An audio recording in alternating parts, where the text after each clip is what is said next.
أعوذ بالله من الشيطان اللعين الرجيم. بسم الله الرحمن الرحيم.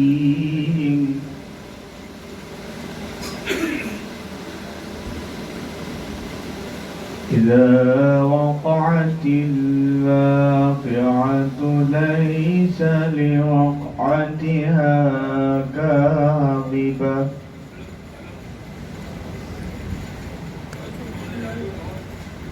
خافضة رافعة إذا رجت الأرض رجا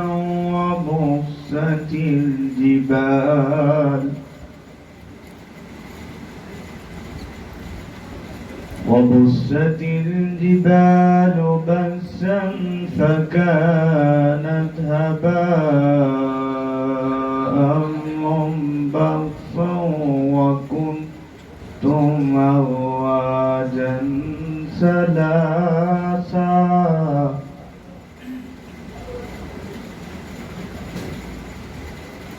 فأصحاب الميمنة ما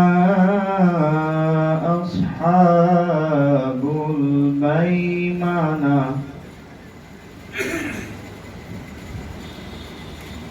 إذا وقعت الواقعة ليس لوقعتها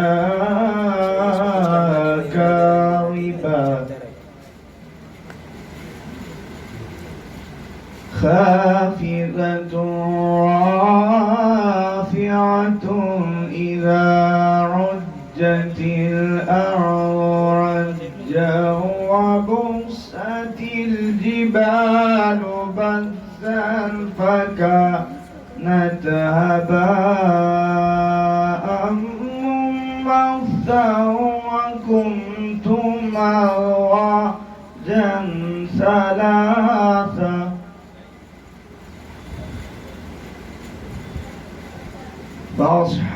فأصحاب الميمنة ما أصحاب الميمنة وأصحاب المشأمة ما أصحاب المشأمة صدق الله العلي العظيم وصدق رسوله النبي الكريم وصدق مولانا أمير المؤمنين علي بن أبي طالب اللهم صل على محمد وآل محمد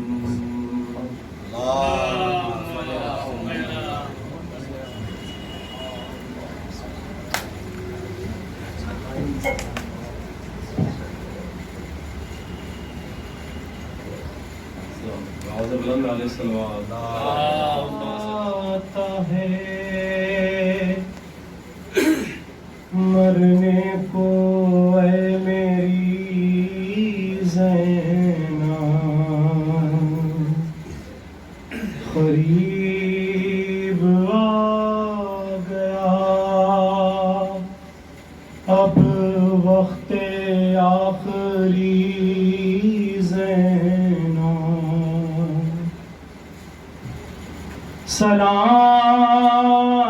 سلام تم پائے بابا کی لاڈلی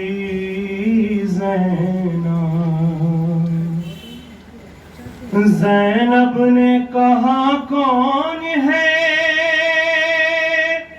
پردیس میں میرا کیوں جاتے ہو تم چھوڑ کے بھیا مجھے تنہا زینب کو ہر ایک موڑ پہ تڑپائے گی دنیا یاد آؤ گے بھیا ہائے یاد آؤ گے بھیا، بعد آپ کے ہوگا میری غربت کا یہ عالم، اس وقت غریبی بھی کرے گی میرا ماتم، سادات کو جب راہ میں دے گا کوئی صدقہ، یاد آؤ گے بھیا، ہے یاد آؤ گے بھیا، یاد آئے گا بھیا مجھے ارمان تمہارا، تم دیکھ نہیں پائے ہو اکبر کا جو صحرا، دعوت کوئی شادی کی مدینے میں جو دے گا، یاد آؤ گے بھیا، ہے یاد آؤ گے بھیا، زینب کو ہر ایک موڑ پہ تڑے پائے گی دنیا، یاد آؤ گے بھیا۔ جو مومنین باہر تشریف فرمائیں ان سے مؤدبانہ گزارش ہے کہ فرش اصحابی تشریف لے آئیں۔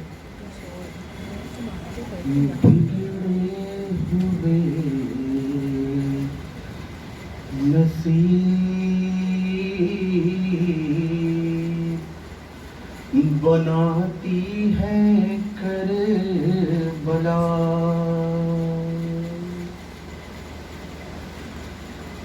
بگڑے ہوئے نصیب بناتی ہے کربلا، اور چہرے حسینیوں کے سجاتی ہے کربلا، کہ چہرے حسینیوں کے سجاتی ہے کربلا، اور تربت میں جو بھی لے گیا خاک شفا اسے، کہ تربت میں جو بھی لے گیا خاک شفا اسے، ارے محشر میں بخشوانے کو آتی ہے کربلا، کہ محشر میں بخشوانے کو آتی ہے کربلا، او کعبہ جو دیکھتا ہوں میں عشق حسین میں، کہ کعبہ جو دیکھتا ہوں میں عشق حسین میں، ارے میرے تصورات میں آتی ہے کربلا، کہ میرے تصورات میں آتی ہے کربلا، او دہلیز با وفا پر جو رکھتا ہے اپنا سر، کہ دہلیز با وفا پر جو رکھتا ہے اپنا سر،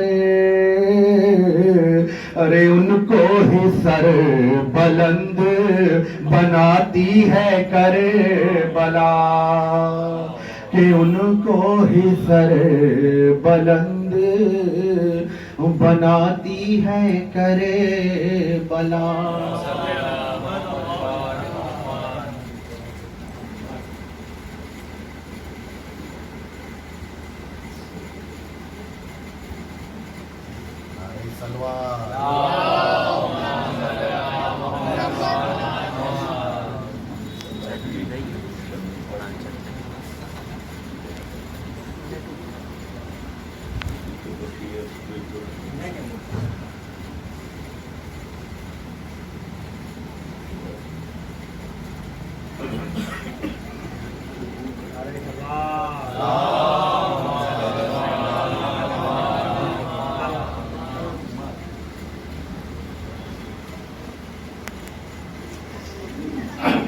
نازا ہوں اس پر میں ہوں عطادار شاعری، نازا ہوں اس پر میں ہوں عطادار شاہدی، ٹھہرے گا کیا کوئی میری رفت کے سامنے، نازا ہوں اس پر میں ہوں عطادار شاہدی، ٹھہرے گا کیا کوئی میری رفت کے سامنے، اور رضوان ہم نے سچ کے عزا خان ہے حسین، رضوان ہم نے سچ کے عزا خان ہے حسین، جنت بنائی ہے تیری جنت کے سامنے، رضوان ہم نے سچ کے عزا خان ہے حسین، جنت بنائی ہے تیری جنت کے سامنے، کہ رتبہ یہاں ہر ایک کو برابر نہیں ملتا، رتبہ یہاں ہر ایک کو برابر نہیں ملتا، جیسے کہ ہر ایک سیب کو گوہر نہیں ملتا، جیسے کہ ہر ایک سیب کو گوہر نہیں ملتا، اور لکھا ہوا تقدیر کا ملتا ہے سبھی کو، لکھا ہوا تقدیر کا ملتا ہے سبھی کو، قسمت سے سوا دے وہ تمنگر نہیں ملتا، قسمت سے سوا دے وہ تمنگر نہیں ملتا، اور مخصوص شرف ہے یہ در آل نبی کا، مخصوص شرف ہے یہ در آل نبی کا، ورنہ کہیں تقدیر سے بڑھ کر نہیں ملتا، مخصوص شرف ہے یہ در آل نبی کا، ورنہ کہیں تقدیر سے بڑھ کر نہیں ملتا، اور کہتا ہوا راہب یہ اٹھا بزم نبی سے، کہتا ہوا راہب یہ اٹھا بزم نبی سے، مفلس ہیں وہی ان کا جنہیں ڈر نہیں ملتا، کہتا ہوا راہب یہ اٹھا بزم نبی سے، مفلس ہیں وہی ان کا جنہیں در نہیں ملتا، فقط اہل بلا کا ہر ایک کو زمانے میں یہ منبر نہیں ملتا، ہر ایک کو زمانے میں یہ منبر نہیں ملتا۔ محمد وآل محمد صلی اللہ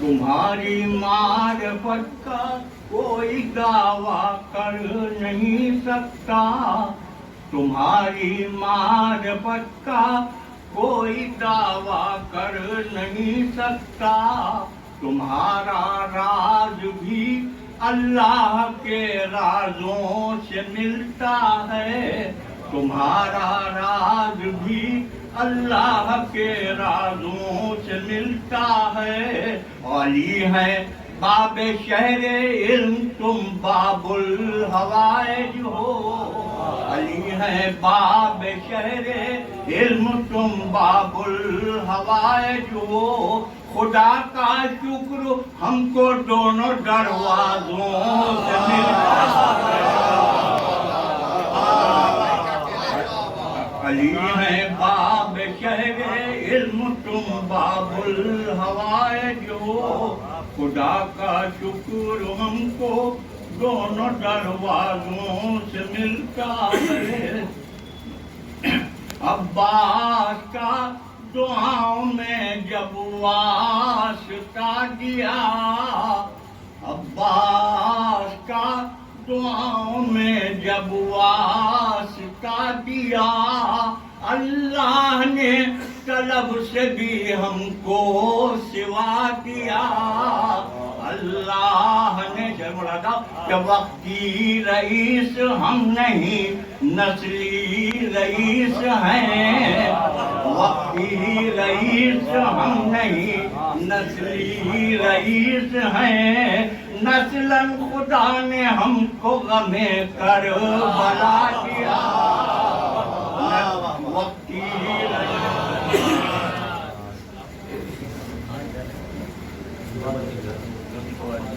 فاتحہ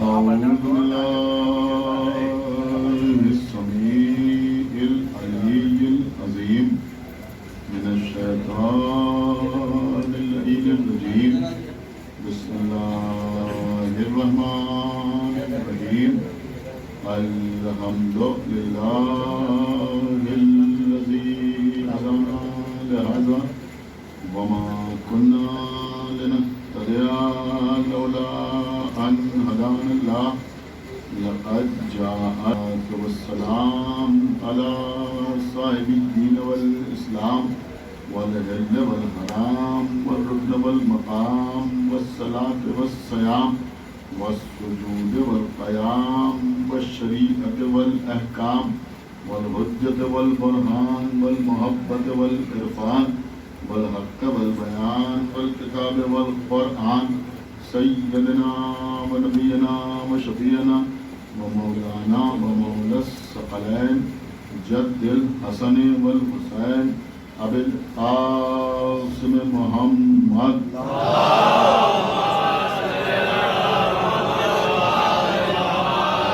على أهل بيته الطيبين الطاهرين المعصومين المظلومين المنتخبين المنتجبين الذين أذهب الله عنهم الرجس وطهرهم تطهيرا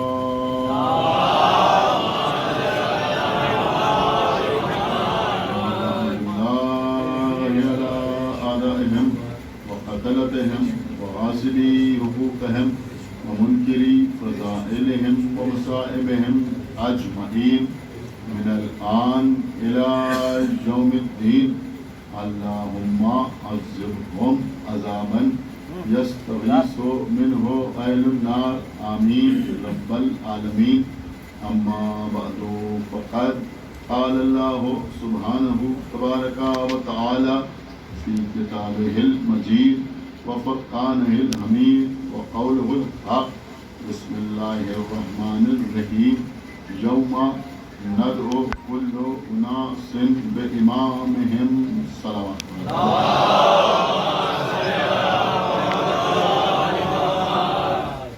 بہت ہی مشہور اور معروف آیت مبارکہ ہے سورہ بنی اسرائیل کی جس میں ارشاد الہی ہوا کہ یوم یعنی یوم قیامت روز محشر ندعو ندا دی جائے گی پکارا جائے گا بلایا جائے گا آواز دی جائے گی کل ناسن تمام کے تمام انسان پہ امامہم ان کے امام کے ساتھ اس سے پہلے مسلسل 10 روز تک آپ کی خدمت میں نے یہ بات درج کی کہ اللہ کسی کو انفرادی طور پر نہ جہنم کی طرف بلائے گا اور نہ جنت کی طرف بلائے گا جس کو بھی اللہ بلائے گا وہ جنت کی طرف بلائے یا جہنم کی طرف بلائے اس کے امام کے ساتھ تو یہ بات بالکل صاف ہے کہ جن لوگوں کا امام جہنم میں جائے گا وہ لوگ بھی جہنم میں جائیں گے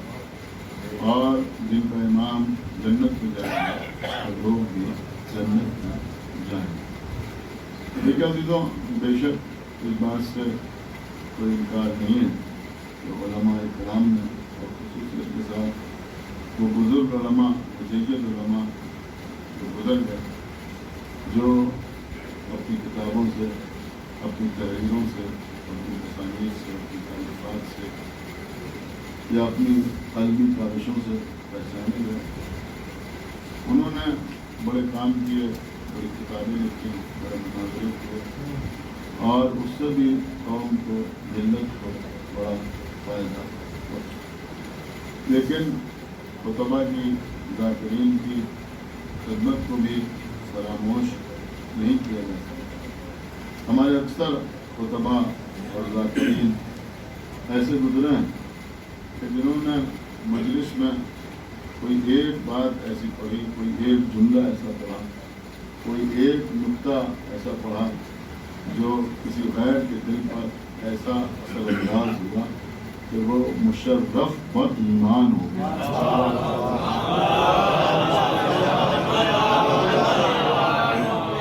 دیکھیں قضا ایک صاحب سے ہماری ملاقات کولکاتہ میں، جس کو پہلے کلکتہ کہا جاتا تھا، کیونکہ واقعہ اس وقت کا ہے کہ جب وہ کلکتہ ہی کا ہے.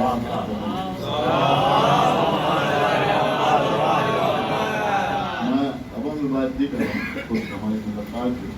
ایک صاحب کلکتے میں رہتے تھے، جن کا نام تھا انعام محمد. یہ کیا بلکہ ہیں انعام محمد ان کا نام. پہلے وہ شیعہ نہیں تھے، غیر شیعہ.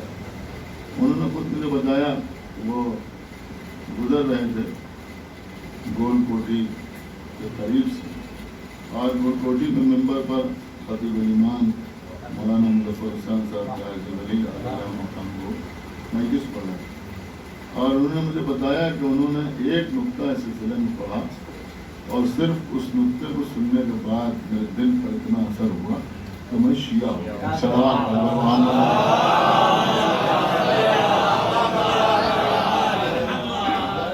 ان کا نکتہ ہے، ہم سے بھی سن لیجیے. نکتہ مرحوم خطیب الایمان نے یہ پڑھا کہ خداوند عالم نے ارشاد فرمایا کہ یوم ندعو کل اناس بامامہم، یعنی روز قیامت ہم ہر ایک کو اس کے امام کے ساتھ بلائیں گے.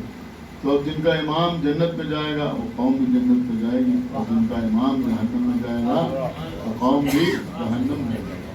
مرحوم خطیب الایمان نے فرمایا کہ تمام فرقے اس بات پر متفق ہیں کہ پیغمبر نے یہ ارشاد فرمایا ہے کہ میری امت کے 73 فرقے ہو جائیں گے. یہ حدیث صرف شیعوں میں نہیں بلکہ تمام کے تمام فرقے اس کو تسلیم کرتے ہیں کہ پیغمبر نے کہا کہ میری امت کے 73 فرقے ہو جائیں گے، جن میں 72 ناری ہوں گے، ایک فرقہ ناجی ہوگا. یعنی 72 فرقے جہنم واصل ہوں گے، ایک فرقہ جنت میں جائے گا. اب اگر پیغمبر یہ فرما دیتے کہ 2 فرقے جنت میں جائیں گے تو ہم اتحاد کی خاطر کسی کا ہاتھ پکڑ کہہ نہیں سکتے تھے کہ ہم بھی چلیں گے اور آپ کو بھی ساتھ میں کھینچیں گے. ایک صلوات پڑھیں بھائی محمد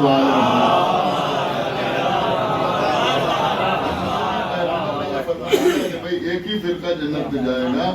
تو اب اگر کوئی بھی یہ کہہ سکتا ہے، لاکھ وہ لبرل ہو، لاکھ اتحاد اس کے ذہن میں رہتا ہو، لیکن اگر وہ یہ کہتا ہے کہ ہم جنت میں جائیں گے تو لا محالہ اسے یہ کہنا پڑے گا کہ ہم تو جائیں گے مگر آپ ایک صلوات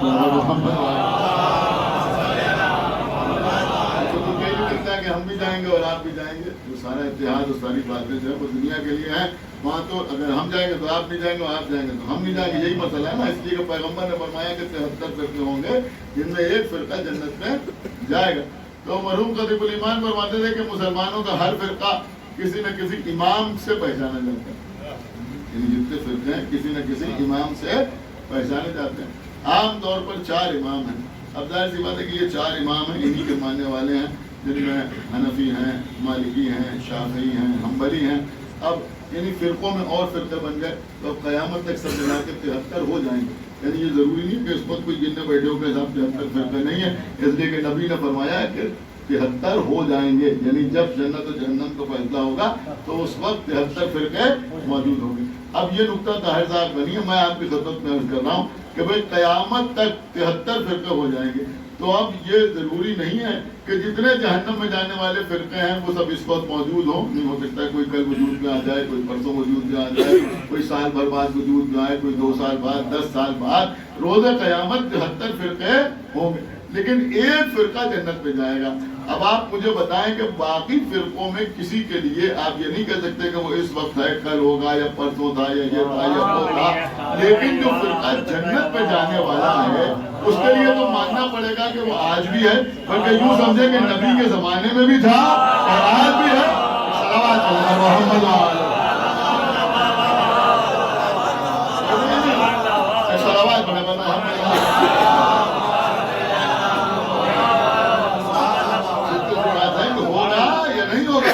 بے شک وہ فرقہ اس وقت بھی ہے اور قیامت میں بھی ہوگا اور نبی کے زمانے میں بھی تھا۔ اب ہم خود اپنے منہ سے اپنی تعریف نہیں کرتے، اس لیے کہ اس سے بڑا کوئی احمد ہی نہیں ہوتا کہ جو خود اپنی تعریف کرتا ہے۔ ایک صلوات پڑھے پر محمد علیہ۔ اگر آپ غور کریں تو اس وقت چھوٹی چھوٹی مجلسوں میں یہ بات ہونا ضرور چاہیے، اس لیے کہ تھوڑی سی اصلاح بھی بہت ضروری ہے کہ آج کل اگر آپ کسی سے بھی گفتگو کریں تو دو کام اس کے پاس ہوتے ہیں، یا تو پڑوسی، دوسرے رشتہ دار، ان کی غیبت اور اپنا رجس۔ ایک صلوات ہے محمد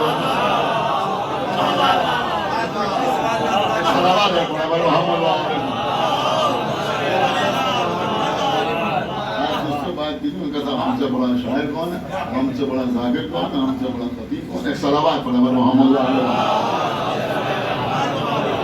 اور یہ بھی یاد رکھیے کہ اگر آپ غیبت میں زیادہ دلچسپی نہیں رکھتے ہیں تو لوگوں کو آپ کی باتوں میں دلچسپی نہ رہے گی۔ صلوات پڑھے پر محمد۔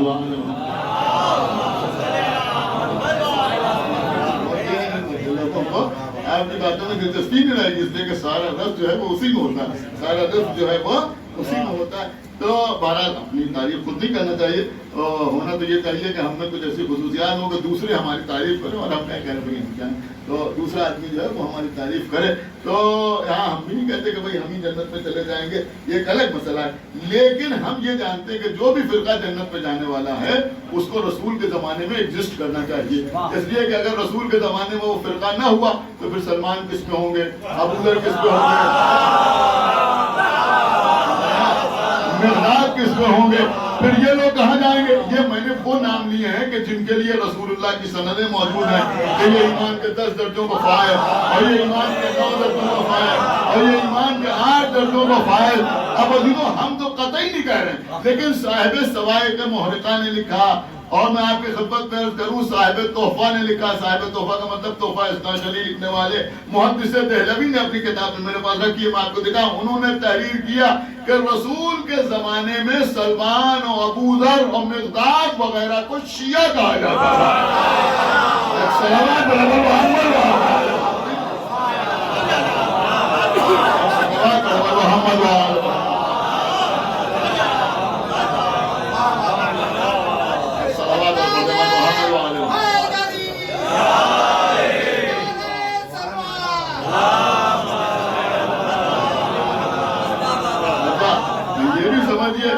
تھے تو لوگوں کی نظر میں سب محترم، لیکن کوئی آج تک ایسی حدیث ہم کو نہ دکھا کہ پیغمبر نے فرمایا ہو کہ بھئی یہ اور ان کے چاہنے والے کامیاب ہیں۔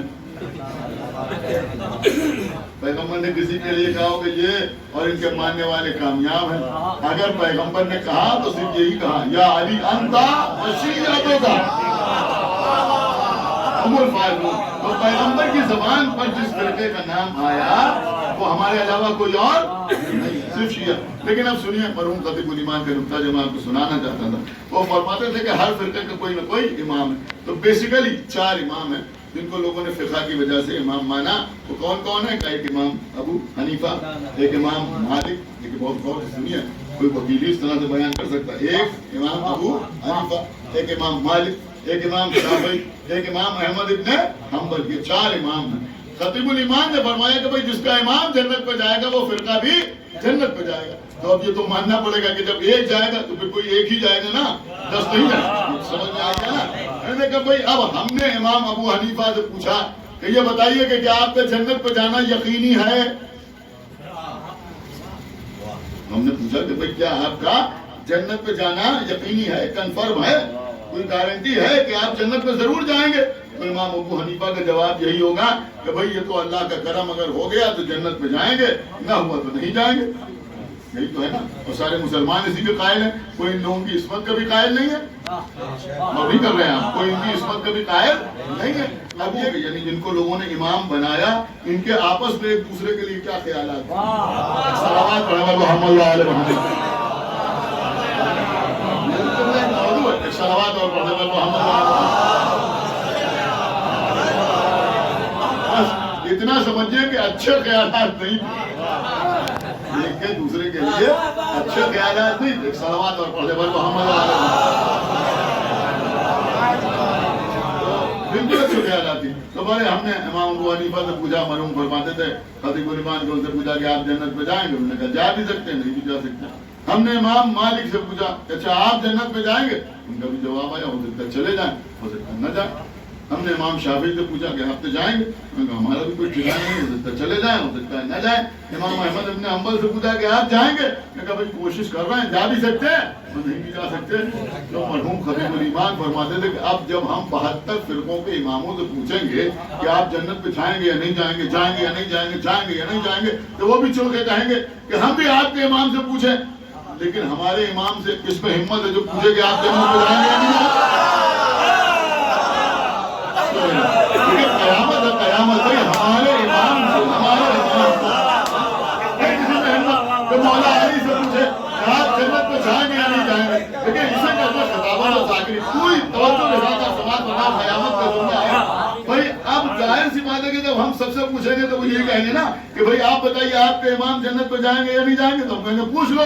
تو اب کسی میں اتنی ہمت نہیں ہے کہ جو پوچھے ہمارے امام سے کہ آپ جنت پہ جائیں گے یا نہیں جائیں گے. تو ہم تو سب سے ایک ہی جواب میں بات کہیں گے کہ بھائی ہمارے امام سے تو تم پوچھ نہیں سکتے, اپنے اپنے اماموں سے پوچھو ہمارے امام کے بارے میں.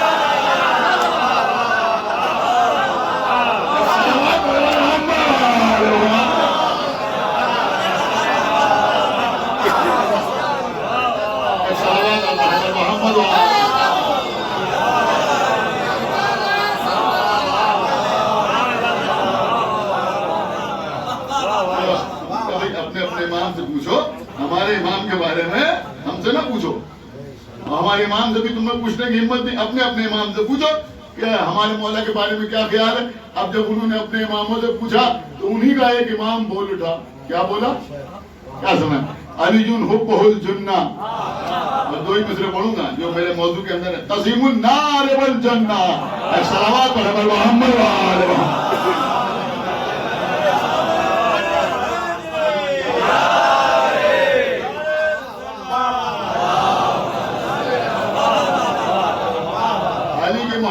گناہوں سے نجات دینے والی ہے, اور علی وہ ہیں جو جنت اور جہنم کے تقسیم کرنے والے. پتہ چلا کہ علی ہی ہیں جنت اور جہنم کے تقسیم کرنے والے, جنت اور جہنم کے تقسیم کرنے والے. مامو رشید کا دربار ہے ہمارے اور آپ کا 8واں امام, امام علی.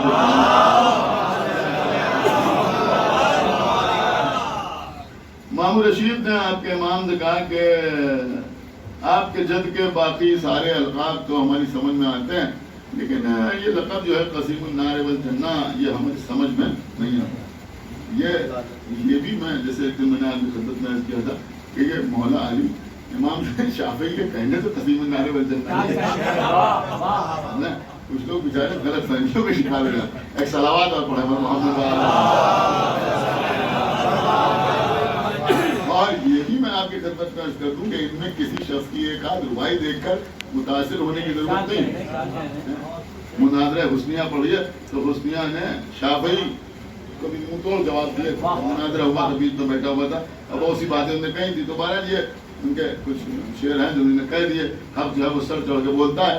تو رسول اللہ نے فرمایا تھا کہ یا علی انت قسیم النار والجنہ, یا علی آپ جنت و جہنم کے تقسیم کرنے والے. اور یہ وہ عظیم ترین لقب تھا کہ مجلس شورا میں مولا علی نے اپنے مخالفوں کے سامنے فرمایا کہ میرے علاوہ قسیم النار والجنہ کون ہے. اپنوں کے سامنے نہیں کہا, مجلس شورا میں جب دوسرے بیٹھے ہوئے تھے جس میں اکثریت جو تھی مولا علی کے دشمنوں کی تھی, وہاں فرمایا قسیم النار والجنہ کہ میں ہوں قسیم النار والجنہ, میرے علاوہ کون ہے؟ تو سب نے کہا یا علی بے شک آپ ہیں. اتنا زبردست لقب ہے مولا علی کا. تو مامو رشید نے آپ کے 8ویں امام سے کہا کہ یہ لقب ہماری سمجھ میں نہیں آتا. کیوں سمجھ میں نہیں آتا؟ کہا کہ اس لیے سمجھ میں نہیں آتا کہ جنت و جہنم کا بنانے والا جب اللہ ہے تو پھر مولا علی جنت و جہنم کے تقسیم کرنے والے کیسے ہیں؟ یہ ہماری سمجھ میں نہیں آتا. تو آپ کے آئمہ امام نے فرمایا کہ اچھا یہ سمجھ میں نہیں آتا، لیکن رسول کی یہ حدیث سمجھ میں آتی ہے کہ یا علی، جہاں ارشاد فرمایا کہ حب علی جواز الجنہ، ایک صلوات پڑھے پر محمد یہ حدیث سمجھ میں آتی ہے کہ یا علی حب کا تقویٰ والایمان و بغض کا کفرن و نفاق. یا علی آپ کی محبت تقویٰ اور ایمان ہے اور آپ کا بغض کفر اور نفاق. یہ سمجھ میں آتا ہے؟ ہاں یہ سمجھ میں آتا ہے. رسول اللہ نے فرمایا کہ یا علی آپ کی محبت ایمان ہے، تقویٰ ہے، آپ کا بغض کفر اور نفاق ہے. آپ کے حاکم امام نے فرمایا کہ یہ بتاؤ کہ جہاں پر ایمان ہوگا، تقویٰ ہوگا، وہاں آدمی کہاں جائے گا؟ جنت میں جائے گا. جہاں کفر و نفاق ہوگا وہاں کہاں جائے گا؟ جہنم میں جائے گا. آپ سمجھ میں آیا علی جنت و جہنم پہ تقسیم کرنے والے کیسے؟ صلوات محمد و آل محمد.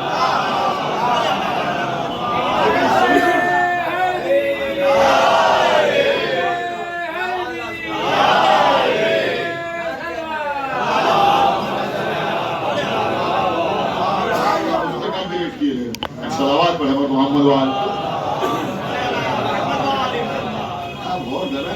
یہاں تو عجیب و غریب عالم، ہماری طبیعت خراب ہے، ہم بیمار ہیں، ڈاکٹر کے یہاں گئے، اس نے ہم کو ٹیبلٹ دی اور ہم نے لکھا، ہم نے کہا یہ کھا لیجیے، یہ کھا لیجیے، کھا لیجیے، کھا لیجیے، انشاءاللہ آپ ٹھیک ہو جائیں گے. ہم کیسے ٹھیک ہو جائیں؟ ڈاکٹر ہے تو بھائی اس آدمی کو یہاں نہیں آنا چاہیے، مینٹل ہاسپٹل جانا چاہیے، دوا لے کر وہ کرا صاحب ہم کیسے ٹھیک ہو جائیں؟ یہاں کچھ اپنے ایسے ہی ہیں. امام جعفر صادق فرمانے جو روئے کیسے چلے جاؤ،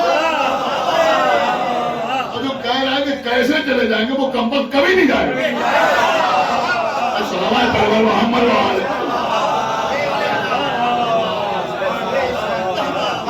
صلوات پڑھے محمد و آل.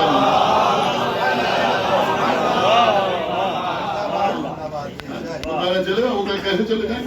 ارے یہ کون سی بات ہے؟ تو یہی مسئلہ یہاں بھی کہ لوگ اپنے کو خود ہی ڈیگریڈ کیے لے رہے ہیں. تھوڑا سا اوپر اٹھیے، اپنی اہمیت کو سمجھیے.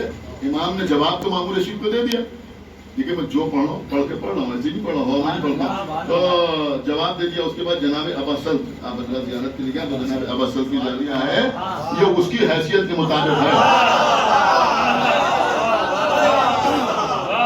یہ اس کی حیثیت کے مطابق ہے. تمہارا مسئلہ کچھ اور ہے، تم ہمارے شیعہ ہو نا، تم ہمارے شیعہ ہو. تمہارے لیے تو بات یہ ہے کہ ہمارے جج پورے صراط پر کھڑے ہوں گے، اس طرح علی قسیم النار والجنہ، اور جس کے لیے کہیں گے ھذا لی، جنت میں چلا جائے گا، اور جس کے لیے کہیں گے ھذا لک، وہ جہنم میں چلا جائے گا. صلوات پڑھے محمد و آل.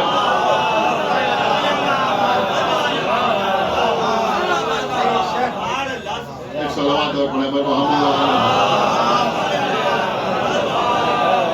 اب اگر یہ پڑھ دیا ہونے کا دام یہ سب اب پڑھنے کی ضرورت نہیں ہے.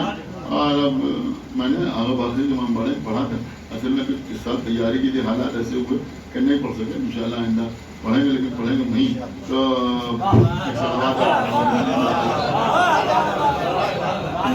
صلوات اور پڑھنے پر محمد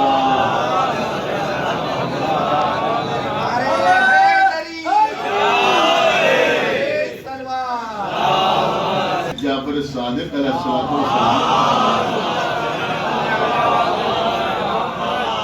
کہ قائم کا ظہور، میں خود اس سے پہلے نہیں دیکھی تھی، کہ قائم کا ظہور اس وقت ہوگا جب جہلا یہ کہنے لگیں گے کہ اب ہمیں آل محمد کی ضرورت نہیں، تب ہوگا قائم کا ظہور. اب سمجھنا آپ کا کام ہے، بتانا ہمارا کام ہے. آپ مجھے بتائیے کہ یہ کس کی طرف اشارہ ہے؟ سوچ سمجھ کے بتائیے. بولیے بھائی یہ کس کی طرف اشارہ ہے؟ یہ دوسروں کی طرف اشارہ نہیں ہے، غیروں کی بات ہی نہیں ہو رہی. آپ سمجھے نہیں، میں ایسے نہیں کہہ رہا ہوں. غیروں کی بات اس لیے نہیں ہو رہی ہے کہ وہ تو پہلی ہی منزل پہ کہہ چکے. جب رسول اللہ نے فرمایا کہ قلم و کاغذ لے آؤ، انی تارکم فیکم مستقلین، تو وہی انہوں نے کہہ دیا حسبنا کتاب اللہ، ہمارے لیے کتاب خدا کافی ہے. نبی کہہ رہے تھے کتاب اللہ اور میری اطرت، میرے اہل بیت، انہوں نے وہی کہہ دیا. کہ ہمارے لیے کتاب خدا کافی ہے، تو وہ تو پہلے ہی کہہ چکے کہ ہمیں اہل بیت کی ضرورت نہیں ہے.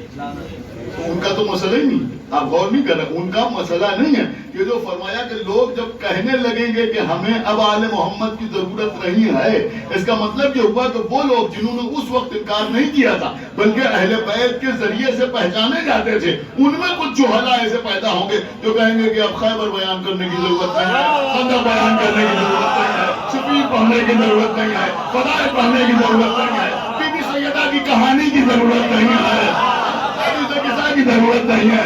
صلوات پڑھو محمد سمجھ رہے ہیں؟ تو میری بات سمجھیے جو میں عرض کروں. تو جناب ابا سعد سے فرمایا کہ میرے جد کھڑے ہوں گے، ہادہ لی ہادہ لک، یہ میرا یہ تیرا. آپ یہ سب پڑھا جائے گا تو لوگ عبادت نہیں کریں گے، کردار بے شک عبادت کریں، کس نے کہا نہیں کریں گے. آپ نے حدیث کو سمجھا ہی نہیں، بے حق لوگ سمجھے ہی نہیں کہ حدیث کیا ہے. مولا علی کہیں گے جس کے لیے یہ میرا وہ جنت پہ جائے، جس کے لیے کہیں گے یہ تیرا وہ جہنم واصل ہوگا. دیکھیے عزیزوں، 1000 تقریریں تبلیغی کی جائیں، اس پر یہ ایک جملہ کافی ہے کہ حدیث پہ یہ نہیں کہا گیا ہے کہ جو کہے گا کہ مولا علی میرے ہیں وہ جنت پہ جائے گا، بلکہ جس کے لیے مولا علی کہیں گے کہ یہ میرا. صلوات پڑھو محمد وآلہ محمد.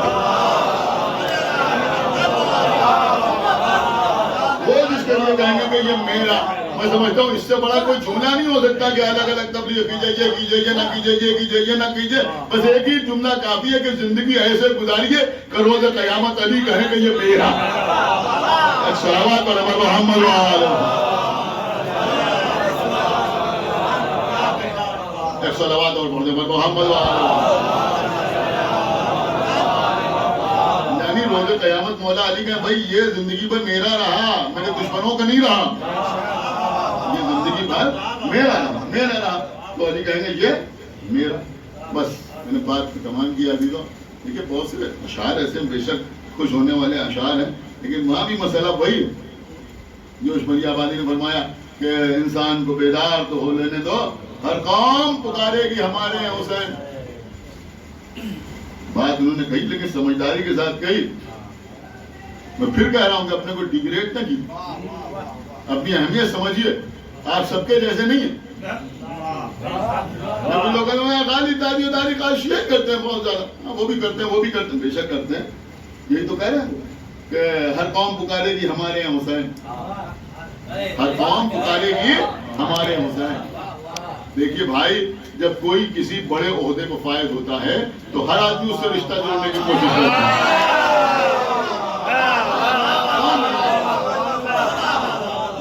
ہر آدمی اس سے رشتہ جوڑنے کی کوشش کرتا ہے. اب میں کیا آپ کی خدمت میں عرض کروں، مجلس پڑھنے سے بہت سے تجربات ہوتے ہیں تو جو شاید عام لوگوں کو نہیں ہوتے. جیسے خدا نہ خواستہ اگر کسی کا کوئی عزیز امریکہ میں رہتا ہے تو وہ اگر اس کی بات میں لندن میں آدھر صاحب جاتے ہیں تو لندن موڑی کے ٹھہرتے. ایسا لگتا ہے کہ جیسے کوئی بیچارہ جا کے وہاں جاتا ہے تو وہ پریشان ہوتا ہے کہاں ٹھہرے تو ان کے چچا وہاں رہتے. ارے بھیا جو ان کو بلاتا ہے وہ اپنے ٹھہراتا. ایک صلوات پڑھے محمد وآلہ. ایک صلوات اور پڑھتے ہیں محمد وآلہ. میرے خیال میں آپ نے بھی سنی ہوگی لیکن آپ نے کم سنا ہوگا، ہم نے زیادہ سنا. لیکن زیادہ لوگوں کے اکثر لوگ اس طرح کی باتیں کرتے ہیں. نہیں ہے کوئی کینیڈا میں ہے، کوئی یہاں ہے وہاں ہے، تو انہوں نے کہا دیکھیے وہاں جاتے ہیں ان کے کہتے ہیں. یہی مسئلہ عزیزوں یہاں بھی ہوتا ہے کہ کوئی کسی بڑے عہدے کو فائد ہو گیا. اب کسی سے آپ بات کیجیے، اگر وہ ہمارے کزن لگتے ہیں، وہ ہمارے بھائی لگتے ہیں، وہ ہمارے سسرالی رشتے دار لگتے ہیں، وہ ہمارے ساڑو کے جیسے بھائی. صلوات پڑھو محمد. صلوات پڑھو محمد. غور کیجیے کہ اپنے سگے بھائی کو پوچھ نہیں دیں. صلوات اور محمد. وہ جو ہے وہ یہ رکھتے ہیں اور وہ فلاں ان سے یہ رشتہ ہے وہ رشتہ. ایسے ایسے رشتے لوگ جوڑتے ہیں کہ اللہ اکبر، مطلب آدمی چکرا جائے کہ یہ کون سے رشتہ ہے. ادھر سے ادھر ادھر سے ادھر کرتے ہیں. ان کا صاحب وہ ایسا ہے، وہ ہمارے بہنوں ہیں، ان کے یہ ان کے وہ ان کے وہ. اچھا کچھ نہیں ہے تو انہوں نے کہا وہ ہمارے گاؤں کے رہنے والے. سنا نا اس طرح کی بات نہیں سنی. کہ ہمارے گاؤں کے رہنے والے. اچھا گاؤں بھی چھوڑیے, ہماری طرف کے ہیں, یہ بھی سنتے ہیں. ہم کہا کہ وہ ہیں تو ہماری طرف کے نا, اسی علاقے کے, اسی خطے کے. چھوڑی انہوں نے کہا وہ ہیں بھائی ہمارے پشچم کے یا پورب کے, ادھر ہی کے ہیں, وہ ادھر کے جدھر کے ہم ہیں ادھر کی وہ ہیں. تو اب آپ مجھے بتائیے, اب چاہے وہ ان کو جانتے ہوں نہ جانتے ہوں, مگر میں ان سے رشتہ جوڑنے کے لیے تیار ہوں. کیوں کہ بھائی بڑے آدمی ہیں, عہدے پر فائز ہیں, منصب پر فائز ہیں, بڑی شخصیت ہے, تو ہر آدمی ان سے رشتہ جوڑ رہا ہے. لیکن ہر آدمی کو ان سے رشتہ جوڑ لینے سے ہر ایک کو فضیلت تھوڑی مل جائے. بات تو تب ہے کہ وہ کسی کو کہے کہ یہ میرا کہ وہ کہے کہ جو ہمارے رشتے دار ہے, تب تو بات سمجھ میں آ رہی ہے نا. تو اب ہر قوم پکارے گی ہمارے حسین, تو بھیا حسین تو ہے ہی ایسے, حسین تو ہے ہی ایسے. حسین تو کربلا کے شہزادے ہیں, حسین تو نبی کی آنکھوں کے تارے ہیں, حسین تو علی کا قلب و جگر ہیں, حسین تو فاطمہ کے نور عین ہیں, حسین تو دین کے بچانے والے ہیں, حسین تو امت کے بخشوانے والے ہیں, حسین تو کائنات کے بچانے والے کا نام ہے. تو بھلے کہہ رہا حسین ہمارے ہیں, شافعی کہہ رہے حسین ہمارے ہیں, مالکی کہہ رہے حسین ہمارے ہیں, حنبلی کہہ رہے حسین ہمارے ہیں, چاہے دل میں کچھ بھی ہو لیکن کہہ رہے حسین ہمارے ہیں, ہندو کہہ رہے حسین ہمارے ہیں, سردار ماتم کر رہے کہہ رہے حسین ہمارے ہیں, عیسائی کہہ رہے حسین ہمارے ہیں. تو حسین تو ہے ہی ایسے کہ ہر آدمی کہے گا کہ حسین ہمارے ہیں. فضیلت تو اس قوم کی ہے جس کو حسین اپنا کہے.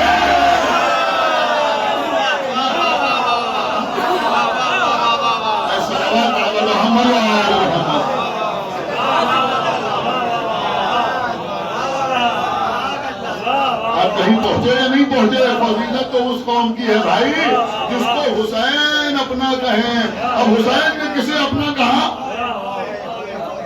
اب دیکھیں جسے سن کے اچھا لگے گا وہی ہے اس کا مزداق, ہر آدمی نہیں. پوری توجہ آپ حضرات کی چاہتا ہوں, حسین نے کسے اپنا کہا؟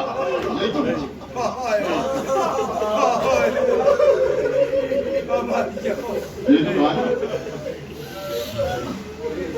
کسی دیر سے یہ سب کچھ درس کرنے کا میرا قطعی یہ مقصد نہیں ہے کہ ہم تشیع کے اس معیار کو فائز ہے جس کو ہونا چاہیے. بہت کوشش کرنے کی ضرورت, ساری باتیں اپنی جگہ لینا. کہ شرط وفا یہ ہے کہ جب ٹھنڈا پانی پینا تو ہماری پیاس بیان کرے. امام حسین کی تشریح ہماری جان قربان. کربلا کے بعد بھی اسیران کربلا تشنبی کس منزل پر, یہ جو قافلہ کربلا سے شام تک گیا. عزیزوں, کسی معتبر روایت میں, کسی معتبر تاریخ میں نہیں ملتا کہ ان قیدیوں کو کھانا کب دیا گیا اور پانی کب دیا گیا, ان کی بھوک کب ختم ہوئی, ان کی پیاس کب ختم ہوئی, ان کی بدن کے ساتھ آگے ختم ہوئی. اس طرح کی روایتیں ملتی ہیں کہ راستے میں بچوں کو دکھا دکھا کے پانی پہ جاتے. جب کہیں پر یہ قافلہ ٹھہرایا جاتا تھا تو یزید کا لشکر سائے میں جا کے بیٹھ جاتا تھا اور حرم کو دھوپ پہ کھڑا کر دیا جاتا. ایک جگہ پر جب یہ قافلہ رکا تو خدا لعنت کرے شمر ملعون پر, جس نے اپنے لشکر کو پانی پلانا شروع کیا. شمر اپنے لشکر کو پانی پلا رہا تھا. عزیزوں, بی بی سکینہ شہزادی زینب کے پاس آئیں, بھوکی اگر اجازت ہو تو میں شمر سے تھوڑا سا پانی طلب. سکینہ حسین کی بیٹی تھی, کم سے تھی تو کیا ہوا, تھی تو آقا حسین کی بیٹی, اچھی طرح جانتی تھی کہ پانی نہیں ملے گا. لیکن جیسے کربلا میں آقا حسین نے 6 مہینے کے بچے کے لیے پانی مانگا تھا حجت تمام کرنے کے لیے, ایسے ہی بی بی سکینہ کے لیے ہم پانی مانگ. جناب زینب سے اجازت ملی, ایک کوزہ اٹھایا سوکھا ہوا, لے کے آگے بڑھی اور اس کے بعد پتہ ہے کیا کہا کہ میں تجھ سے یہ نہیں کہتی کہ تو سب سے پہلے مجھے پانی پلا دے, لیکن جب اپنے سارے لشکر کو پانی پلا لینا تب اگر تھوڑا سا پانی بچے تو مجھے بھی دے دینا. عزیزوں, وہ ملعون خاموش رہا. بی بی نے سمجھا کہ شاید مجھے پانی دے دے. شمر پانی پلاتا رہا. جب سارا لشکر سیراب ہو گیا تو اب گھوڑوں کو سیراب کرنا شروع کیا, ناکوں کو سیراب کرنا شروع کیا. اب اس کے بعد جب تھوڑا پانی بچ گیا تو بی بی کی طرف دیکھا کہ بی بی آؤ پانی پیو. سکینہ خالی گودا لے کے آگے بڑھی. شمر نے مشق کا تسمہ کھولا لیکن پانی جلدی زمین پر بہا دیا. سکینہ کو قطرہ پانی کا نہ دیا. بی بی نے اپنا وہ سارا گیلی مٹی کو رکھا. کربلا کا رخ کیا، اے چچا عباس، اے بابا حسین، ارے شبل نے غضب کر دیا، پانی جلتی زمین میں بہا دیا، مگر آپ کی سکینہ کو ایک قطرہ